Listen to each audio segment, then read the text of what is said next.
టాలీవుడ్ 300 కోట్ల క్లబ్లో fastest Telugu cinema market ఇప్పుడు అంతకు మించి అనేలా దూసుకుపోతుంది. ఒకప్పుడు 100 కోట్లు సాధించడమే గగనంగా ఉండేది. కానీ ఇప్పుడు 300 కోట్ల గ్రాస్ అనేది ఒక బెంచ్ మార్క్గా మారింది. 2027 నుండి ఇప్పటి వరకు విడుదలైన సినిమాలను గమనిస్తే మన టాలీవుడ్ హీరోలు బాక్సాఫీస్ వద్ద ఏ రేంజ్లో విధ్వంసం సృష్టిస్తున్నారో అర్థమవుతుంది. కేవలం 2-3 రోజుల్లోనే ఈ భారీ మార్కును అందుకుంటున్నారంటే మన సినిమాల రేంజ్ గ్లోబల్ స్థాయికి వెళ్ళిందనే చెప్పవచ్చు. ఈ రేస్లో అందరినీ ఆశ్చర్యపరిచిన సినిమా మెగాస్టార్ చిరంజీవి నటించిన మన శంకర వరప్రసాద్ గారు. ఈ సినిమా విశేషం ఏంటంటే ఇది పాన్ ఇండియా లెవెల్లో రిలీజ్ కాలేదు.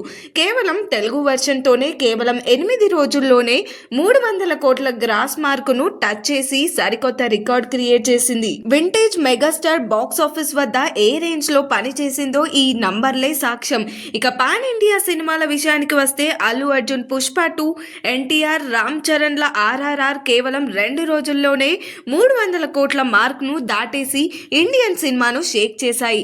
పుష్ప 2 రెండో రోజు 425 కోట్లు సాధించగా RRR 356 కోట్లు రాబట్టింది. ప్రభాస్ సినిమాలైన కల్కి 3 రోజుల్లో 380 కోట్లు, సలార్ కూడా 3 రోజుల్లోనే ఈ క్లబ్లో చేరి ఆయన బాక్స్ ఆఫీస్ స్టామినాను నిరూపించాయి. యంగ్ టైగర్ ఎన్టీఆర్ నటించిన దేవర 5 రోజుల్లో 308 కోట్లు వసూలు చేయగా పవర్ స్టార్ పవన్ కళ్యాణ్ ఓజీ 12 రోజుల్లో ఈ ఘనత సాధించింది. చిన్న సినిమాగా వచ్చి సంచలనం సృష్టించిన తేజ సజ్జా హనుమాన్ 32 రోజుల్లో ఈ క్లబ్ లో చేరి కంటెంట్ ఉంటే ఏదైనా సాధ్యమని నిరూపించింది. ఇలా ప్రతి స్టార్ హీరో తనదైన శైలిలో బాక్స్ ఆఫీస్ రికార్డులను తిరగరాస్తూ తెలుగు సినిమా స్థాయిని మరింత పెంచేశారు.